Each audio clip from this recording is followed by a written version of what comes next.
Hello friends, हमारे YouTube channel study and motivation में आप सबका स्वागत है। साथियों, आज हम बात करने वाले हैं आवधिक आकलन 2 सप्ताह 20 कक्षा 2 विषय हिंदी के बारे में। तो साथियों, इसके अंतर्गत हम केवल ट्रैकर भरने मात्र की बात नहीं करेंगे, अभी तो हम आकलन जो प्रारंभ करते हैं बच्चों का, आकलन से लेकर ट्रैकर प्रपत्र भरने तक की संपूर्ण जानकारी पर हम बात करने वाले हैं साथियों। और किस प्रकार से कंप्लीट प्रपत्र भरा जाता है उस पर भी विस्तृत रूप से बात करने वाले हैं और भरा हुआ प्रपत्र आपको इस वीडियो में दिखाने वाले हैं साथियों। तो इसी क्रम में हम आगे बढ़ते हैं। तो साथियों, आवधिक आकलन लेने की बात करते हैं तो आप देख सकते हैं आवधिक आकलन किस प्रकार से लेना है, उसकी यहाँ पे स्पष्ट रूप से आटो अवधारणा की संपूर्ण जानकारी यहाँ पे दी गई है। तो आप देख सकते हैं सप्ताह 20 के दिवस 1 एवं 2 कक्षा 1 एवं 2 की हिंदी की शिक्षक संदर्शिका में, और पहली अवधारणा है मौखिक भाषा विकास, जिसके लिए 2 चित्र यहाँ पे दिए गए हैं।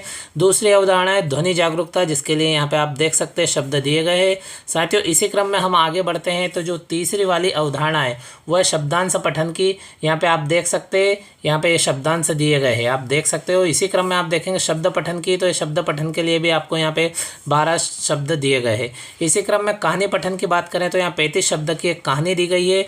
और इसी क्रम में जो कहानी अवधारणा के अंतर्गत कहानी से रिलेटेड जो प्रश्न पूछना है, 3 प्रश्न, तो कहाँ से पूछना, तो ये यहाँ पे आपको 3 प्रश्न भी देखने को मिल जाएंगे जो कहानी की मौखिक समझ के संबंध में अवधारणा दी गई है ट्रैकर में।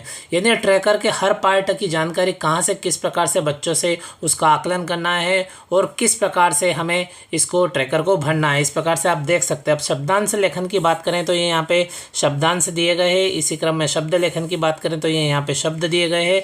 और अंत में वाक्य लेखन यानी सूत्र लेखन के अंतर्गत जो 3 अवधारणा है, अंत है वाक्य लेखन, तो यहाँ पे 2 वाक्य भी दिए गए। इस प्रकार से साथियों आप देख सकते हैं हमने जो 8 अवधारणा है उन पे बात की और इसके संबंध में विस्तृत जानकारी यानी आकलन के हर बिंदु की स्पष्ट जानकारी संबंधित वीडियो हमारे यूट्यूब चैनल पर अपलोड है साथियों, आप देख सकते हैं। तो आपने जो 8 अवधारणाएं देखी, ये 8 अवधारणाएं हमको ट्रैकर में देखने को मिल जाएगी। तो इस प्रकार साथियों आप देख सकते हो यहाँ पे जो बच्चों का अभ्यास पुस्तिका में जो आवधिक आकलन लेना है, यहाँ पे 3 अवधारणा का हो जाएगा। आप देख सकते हैं श्रुत लेखन के अंतर्गत शब्दांश का हो जाएगा, श्रुत लेखन के अंतर्गत शब्दों का हो जाएगा और श्रुत लेखन के अंतर्गत वाक्यों का हो जाएगा। इस प्रकार साथियों हमारा आकलन कंप्लीट हो जाएगा और बाकी आकलन हम जो शिक्षक संदर्शिका में है उसमें देखते हुए तथा उसकी सहायता से हम बच्चों का आकलन ले सकते हैं बची शेष 5 अवधारणाओं पर।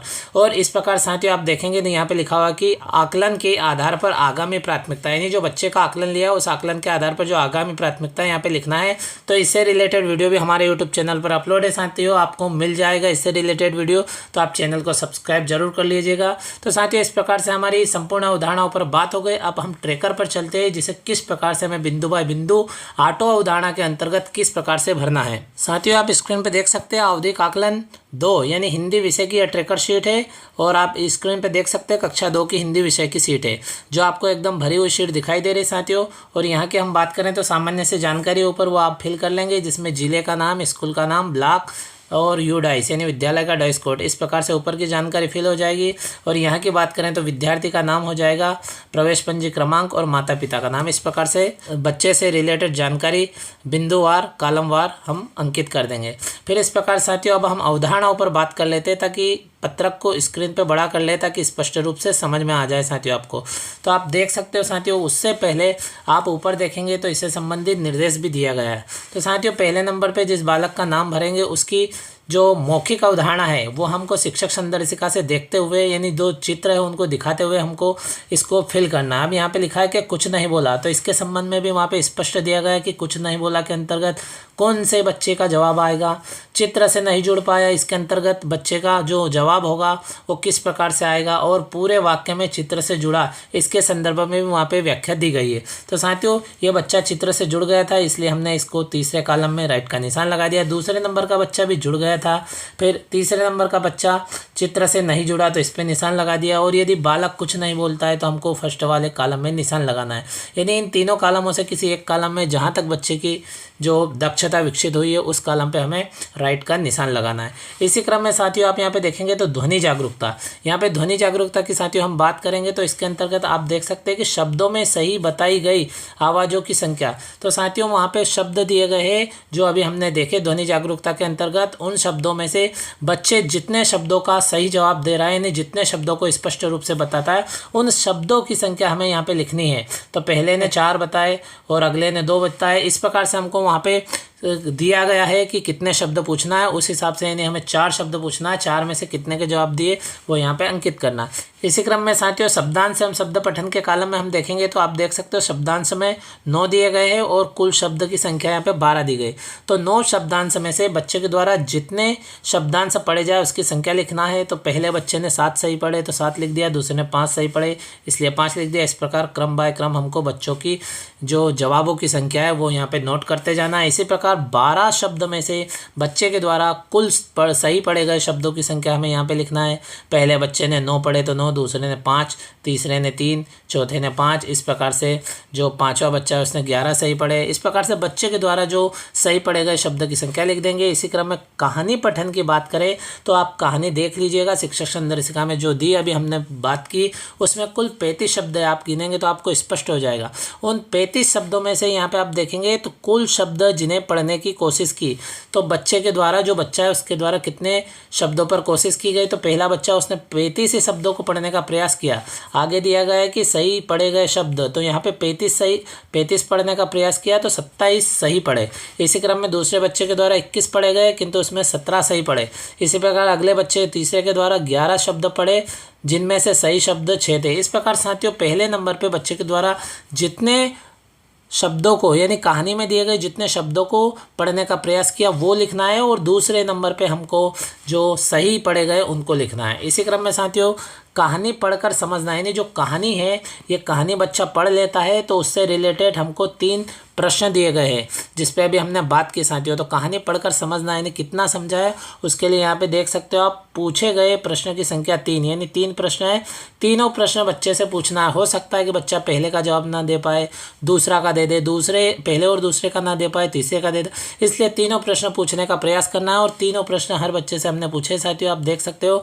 और फिर उनके जवाबों की संख्या यानी 3 में से कितने सही बताए वो लिखना है। तो पहले बच्चे ने 3 में से तीनों के सही जवाब दिए, दूसरे ने भी 3 में से तीनों के सही जवाब दिए, तीसरे बच्चे में 3 में से 2 के सही जवाब दिए। इस प्रकार साथियों बिंदु बाय बिंदु हमको यहाँ पे उनकी संख्या यानी सही जवाबों की संख्या अंकित करना है। इसी प्रकार से लास्ट कॉलम में आप देखेंगे तो शब्द शब्दांश एवं वाक्य लेखन से संबंधित यानी श्रुत लेखन का कॉलम दिया गया है जो 3 भागों में विभक्त है। श्रुत लेखन के अंतर्गत पहला भाग है शब्दांश। तो आप शब्दांश यहाँ पे 11 दिए गए हैं, 11 में से कितने शब्द श्रुत लेखन यानी लेख करना है जो अभ्यास पुस्तिका में दिए गए साथियों। ये तीनों कॉलम हमको अभ्यास पुस्तिका में मिलते हैं। बाकी शेष कॉलम जो यहाँ से यहाँ तक है ये सभी हमें शिक्षक संदर्शिका से बच्चों का आकलन लेना है। तो साथियों आप देख सकते हो कि जो पहला कॉलम है यहाँ पे आप देख सकते हैं जो शब्दांश का जो पहला कॉलम दिया गया है 11 शब्दांश में से बच्चों के द्वारा श्रुत लेखन के अंतर्गत 9 शब्द सही लिखे गए, दूसरे बच्चे के द्वारा 9 लिखे गए, तीसरे के द्वारा 7। इस प्रकार से बच्चों के द्वारा जितने लिखे जाए सही वो यहाँ पे लिखना है यानी हमारे द्वारा चेक कर लेने के बाद में यहाँ पे लिखना है। इसी प्रकार से आप देखेंगे तो जो अगला कॉलम यहाँ पे आप देखेंगे तो शब्द का है। यहाँ पे शब्द की संख्या 8 दी गई है। 8 में से जितने शब्द सही लिखे जाए वो यहाँ पे हमें नोट करना है। पहले के द्वारा 7, दूसरे के द्वारा 7, तीसरे के द्वारा 4। इस प्रकार साथियों आप देख सकते हैं कि 8 में से कितने सही लिखे, किसी ने 8 में से 8 भी सही लिखे तो वो भी हमको लिखना है। इसी प्रकार से अंतिम जो कॉलम है आप देख सकते हैं तो वाक्य का है यानी कुल 2 वाक्य दिए रहेंगे। 2 वाक्य में से बच्चों को दोनों वाक्य लिखवाना है यानी श्रुत लेखन सुनकर बच्चों को लेखन करना है। तो पहले बच्चे ने दोनों वाक्य सही लिखा, दूसरे ने दोनों लिखे, तीसरे नंबर का बच्चा है उसने दोनों गलत लिखे नहीं, दोनों सही नहीं लिख पाई तो 0 0 लिख दिया। इस प्रकार से तीसरे ने 2। इस प्रकार से जो बच्चा जितने वाक्य सही लिख देता है उसकी स्थिति हमें यहाँ पे लिखना है। इस प्रकार साथियों आप देख सकते हो ये संपूर्ण जानकारी, ये संपूर्ण पत्रक को आप देख सकते हो जिसमें हमने क्रम बाय क्रम कॉलम की जानकारी बताई। और आप देखेंगे तो साथियों यहाँ पे आप स्पष्ट रूप से देख सकते हो ऊपर दिया गया निर्देश है। तो आप देखेंगे तो शिक्षक साथी जाँच प्रपत्र से बच्चों की जाँच करे और इस संकलन प्रपत्र को भरें यानी साथियों जो संकलन प्रपत्र दिया गया है इसको भरना है। तो आप देख सकते हो इसमें निशान यानी राइट के चिन्ह के संदर्भ में भी दिया गया है। तो उदाहरण के लिए मौखिक भाषा विकास यानी चित्र पर जो बातचीत है, जो 2 चित्र देखे अभी हमने, उसके कॉलम में बच्चे की वास्तविक स्थिति पर राइट का निशान लगाना है। यानी साथियों जो पहले नंबर पे जो मौखिक अवधारणा का जो दिया गया है इस पर ही हमें बच्चे की जहाँ तक दक्षता है उस पर राइट का निशान लगाना है और जो शेष है उन कॉलमों में जवाब के अनुसार सही संख्या लिखे। इस प्रकार से आप देख सकते हो साथियों इसमें स्पष्ट रूप से लिखा गया है कि जवाबों के अनुसार सही संख्या लिखना है। इस प्रकार साथियों आप देख सकते हो हमने कक्षा 2 के हिंदी विषय के आवधिक आकलन संकलन प्रपत्र 2 की बात की साथियों आपको जानकारी कैसे लगी आप हमें कमेंट बॉक्स में बताएं। और इसी प्रकार आपको कक्षा 1, 2, 3, 4 यानी चारों कक्षाओं के जो आकलन प्रपत्र है, संकलन प्रपत्र है, जिसे ट्रैकर प्रपत्र भी कहते हैं, इसको किस प्रकार से हमें भरना है, इससे रिलेटेड संपूर्ण जानकारी मिल जाएगी साथियों। और साथ ही आपको किस प्रकार से आकलन लेना, किन बिंदुओं पर आकलन लेना, इससे रिलेटेड वीडियो भी हमारे यूट्यूब चैनल पर अपलोड है साथियों। और साथ ही हम बात करें तो समस्त विषय की जो कार्य योजना है वो किस प्रकार से तैयार करना हर अवधारणा के अंतर्गत साथियों आपको विस्तृत रूप से मिलेगी। और पिछले जो आकलन हुआ उसमें भी आपको लगभग संपूर्ण जानकारी साथियों मिली। तो इसलिए आपसे रिक्वेस्ट है कि चैनल को अभी तक सब्सक्राइब नहीं किया हो तो साथियों चैनल को तुरंत सब्सक्राइब करें, तथा जिन साथियों ने चैनल को सब्सक्राइब कर रखा हो उन सभी साथियों को बहुत बहुत धन्यवाद। इसी प्रकार की जानकारी और न्यू अपडेट के साथ में अगले वीडियो में फिर मिलते हैं। Thank you friends.